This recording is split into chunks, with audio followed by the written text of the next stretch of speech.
राघव चड्ढा ने जब से आम आदमी पार्टी छोड़ करके भाजपा ज्वाइन किया है और जब से 7 सांसद उनके साथ कुल मिला करके ये भाजपा में शामिल हो गए हैं, तब से ही दल बदल विधेयक जो है, दल बदल कानून की भारत में बड़ी चर्चा है। साथ में चर्चा है 10th शेड्यूल की। दरअसल राघव चड्ढा के भाजपा में शामिल होने और राज्यसभा सभापति द्वारा उसको मान्यता देने के बाद भी आम आदमी पार्टी का मानना है कि उसने जो है राज्यसभा के सभापति से इनको जो है उनकी सदस्यता को खत्म करने की मांग की थी और राज्यसभा सभापति ने उनकी सुनवाई नहीं की।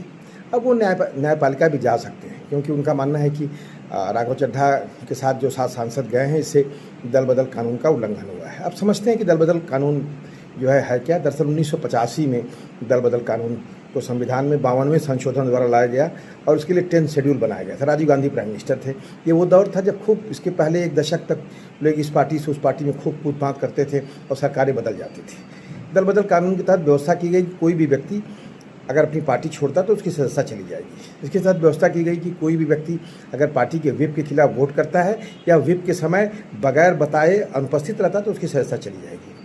इसमें यह भी व्यवस्था की गई, कोई भी निर्दलीय व्यक्ति जो है अगर कोई पार्टी ज्वाइन करता है चुनाव जीतने के बाद तो उसकी सदस्यता भी चली जाएगी। एक प्रोविज़न किया गया कि भाई राज्यसभा, लोकसभा या विधानसभाओं के जो चेयरमैन हैं वो अपनी पार्टी छोड़ सकते हैं अगर वो चेयरमैन बनने के बाद उस पद की निष्पक्षता को बनाए रखने के लिए ऐसा करते हैं, और बाद में फिर पार्टी ज्वाइन कर सकते हैं। उनके लिए इसमें एक तरह से अपवाद रखा गया।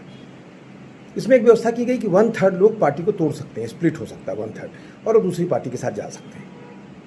लेकिन 2003 में जब अटल बिहारी वाजपेयी की सरकार थी तो 91st अमेंडमेंट लाया गया। उसके तहत ये 1/3 वाली जो प्रोविज़न है उसको बदल दिया गया। इसे 91st अमेंडमेंट में इस व्यवस्था की गई कि 1/3 लोगों के अलग होने से पार्टी नहीं टूटेगी। व्यवस्था की गई कि पार्टी को मर्ज करना होगा।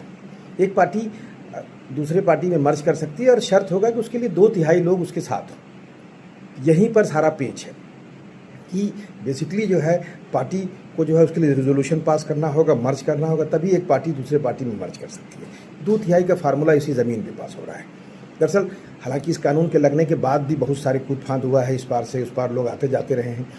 इसका बड़ा कारण है कि सदस्यता को लेकर के जो सारे अधिकार हैं वो हाउस के चेयरमैन के पास है और उसका दुरुपयोग लोग करते रहे हैं। लेकिन इस बार स्थिति यह है कि राज्यसभा के सभापति ने जो है बहुत जल्दी इनकी सदस्यता को जो है स्वीकृति दे दी है और समय नहीं लिया है। ऐसे में अब बड़ा इशू है कि इस पर सुप्रीम कोर्ट का क्या फैसला आता है। कुल लेकर के इसमें यही इशू है जिसकी चर्चा है। अब देखते हैं कि सुप्रीम कोर्ट का फाइनली फैसला क्या आता है, सुप्रीम कोर्ट इसको इंटरप्रेट कैसे करता है।